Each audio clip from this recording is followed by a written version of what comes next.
একটা ছোট্ট গ্রামে এক ছেলের জন্ম হয়েছিল। নাম রাহিম। ছেঁড়া জামা, খালি পা, কাদামাখা পথ এই ছিল তার প্রতিদিনের সঙ্গী। তবুও তার চোখে ছিল অন্যরকম আলো, একটা স্বপ্ন যা অন্য কারও ছিল না। বাবা দিনমজুর, মা অন্যের বাড়িতে কাজ করেন, সংসারের অবস্থা খারাপ, কিন্তু রাহিমের মনটা ছিল বড়।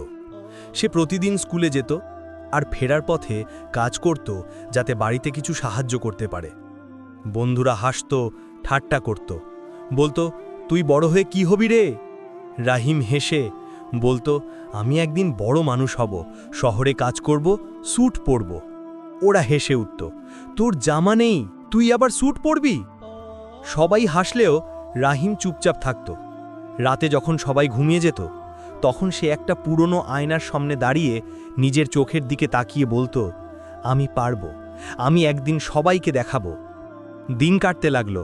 সকাল থেকে সন্ধে, রোদ থেকে বৃষ্টি, সব কিছু পেরিয়ে রাহিম এগিয়ে চলল নিজের স্বপ্নের পথে। অনেক সময় ক্ষুধা পেত, পড়াশোনার বই বন্ধ করে কাজ করতে হতো। তবুও সে হার মানত না। রাহিম জানত পরিস্থিতি একদিন বদলাবে না যদি সে নিজে না বদলায়। তাই সে নিজের চিন্তা বদলে ফেলল। সে আর নিজেকে গরিব ভাবত না। সে ভাবত, আমি কেবল সময়ের অপেক্ষায় আছি। প্রতিদিন সে নিজের ভেতর লড়াই পড়ত। ক্লান্তি, ব্যর্থতা, অপমান সব সয়ে যেত, কিন্তু একটাই কথা মনে রাখত, আমার চিন্তা আমার শক্তি। বছরের পর বছর কেটে গেল। রাহিম বড় হল, শহরে গেল, ছোট চাকরি পেল, তারপর টিউশন করত, তারপর ব্যবসা শুরু করল। প্রথম ব্যবসা ব্যর্থ হল, অনেক ক্ষতি, অনেক কষ্ট। সবাই বলল, ছেড়ে দে, তোকে দিয়ে হবে না। কিন্তু সে আবারও নিজের সঙ্গে বলল, আমি হারব না, কারণ আমি জানি আমার চিন্তা যতদিন বাঁচবে আমি ততদিন হারব না। সে আবার শুরু করল, দিনে কাজ, রাতে পরিকল্পনা। অগণিত ব্যর্থতার পর একদিন সফলতা দরজা করা নাড়ল।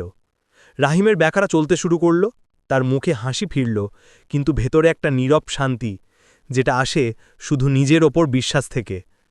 আজ রাহিম সফল মানুষ, স্যুট পরে, অফিসে যায়, গাড়িতে ওঠে, কিন্তু সে ভুলে যায়নি সেই ছেলেটাকে যে একদিন পুরনো আয়নার সামনে দাঁড়িয়ে বলেছিল, আমি পারব।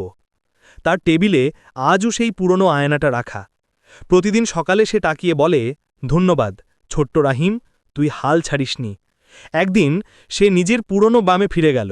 সেখানে এক ছোট্ট ছেলেকে দেখল, ঠিক তার মতো, ছেঁড়া জামা, চোখে স্বপ্ন।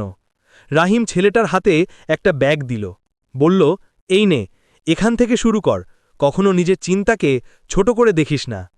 ছেলেটা মৃদু হেসে তাকিয়ে থাকল, আর রাহিমের মনে ভেসে উঠল তার নিজের শৈশবের মুখ। একটা জিনিস সে বুঝে গিয়েছিল, জীবন কখনো বদলায় না যদি তুমি নিজের চিন্তা না বদলাও। তুমি আজ যা ভাবছ, আগামীকাল তুমি সেটাই হবে। চিন্তা বদলাও, জীবন নিজে থেকেই বদলে যাবে।